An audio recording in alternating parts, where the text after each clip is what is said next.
Okay, let's go through this Silvertone 1484. Someone has already recapped it using all modern radials, and I don't have a problem with that intrinsically. If you look down there, let's see if I can show here. They've got three little radials there sticking out, but the exposed metal on the base of those caps is at ground, so I'm not concerned with that. They've done radials throughout the entire voltage doubler power supply. That's fine. I'm not nuts about some of the diode joints, but it's pretty solid. They used some bus wire twisted up to hold these wires together. I'm going to take that out because I don't like any stray bits of metal, especially anywhere near the AC input. So I'm going to take that out and put in a plastic zip tie, but that's not a big deal. Really not nuts about the solder joints here on this cap, but this old film cap and all these green ones are suspect. They're notorious for leaking. So I would not be surprised if I end up replacing some of these caps anyway. If the caps are good, I'll just clean up that solder joint. I know that the reverb tank is not working. I also know that the reverb tanks in these things are horrible. And if I can make it work, fine. If not, it's really not worth the price of admission on these amps. It's not what you like about it. The trim can be really good in these amps. The tremolo often introduces noise because of the way it was grounded at the factory. So moving some grounds in the tremolo section can usually fix a lot of mystery problems. The amps traditionally are not biased properly, and I will double check what the bias is and see if I need to do a little voltage doubler circuit to get enough negative voltage so the tubes don't roast. I won't know until I get things measured though. Let me pause this for a moment. Alright, this is that magical reverb tank they have, and it's possible it just has a broken wire inside, needs new duct tape holding it together.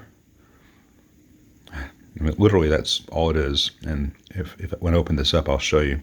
These reverb tanks, if we can call it that, are piezos, and they're pretty crappy. If you can get it working, get it working. If not, just don't use the reverb, really, because there's a world of reverb pedals now that sound great. With all 1484s, with the pots exposed, because there's no protection from the outside world really, they get full of dust over the years, so those are all going to get cleaned.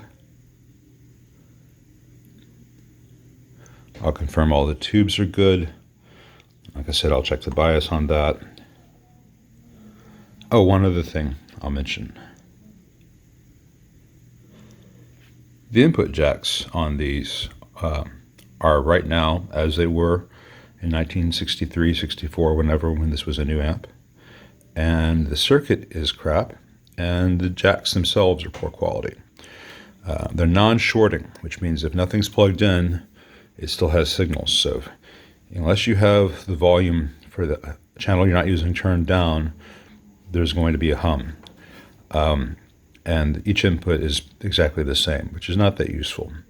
So my preference, and I'll run this by the owner, is to replace these jacks with new Switchcraft 12As and wire them like a Fender. So you have two different input levels, and if you're not using the channel, it's grounded out.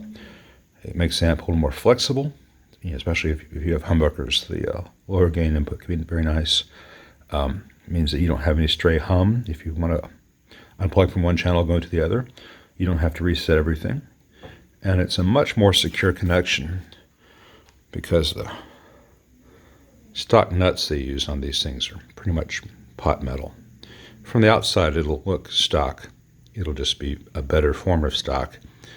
The inside, it'll just be a little bit better design. There's a reason that Silvertone stopped making amps and Fender kept on. Now, I've not plugged this in yet or listened, but I wanted to see what was waiting inside the reverb circuit to see if there's any clues to why it's not working.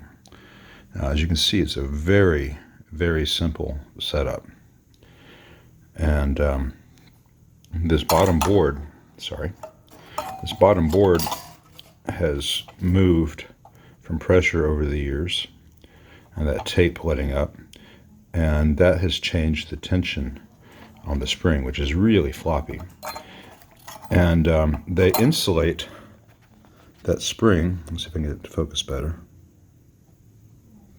just by putting little bits of masking tape over the metal, because you're wanting to vibrate this little piece of metal, and that masking tape over time degrades. Someone's replaced it with some blue painter's tape here, but not here. And in the past, I've been able to fix these just by putting fresh tape on and kind of retensioning them, because this one's really floppy. It needs to have a little more pressure than that. So this will be some little ticky things, but I don't see any reason for this not to work. I'm a little bit concerned about that flex there, but it may be a non-issue once the spring is tensioned to accommodate that. Stay tuned. I'm about to plug it in and listen to it. I'm going to tape it so that it's not going to short out on anything. In the meantime, I'm just going to leave it as it is. Okay, I've got it fired up. The tremolo is working.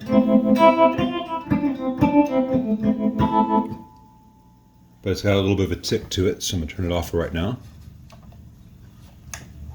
The reverb worked when I first powered up the amp and then faded out. The recovery is still strong. So there's an issue somewhere in the driver.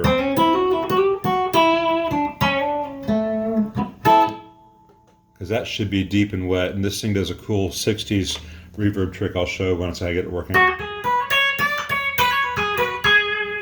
Both channels seem to be working just fine. I did try different preamp tubes to see if that was the reverb driver issue, just an old tube, but it's not. Either that or I've got multiple bad tubes, which I doubt. I can't test it at full volume right now because with all the COVID thing, my wife is upstairs teaching college classes online and videos and all that, so I don't need to have a rock show in the background. But this is very promising for a start, and I will find out what's going on in that reverb driver section and report back.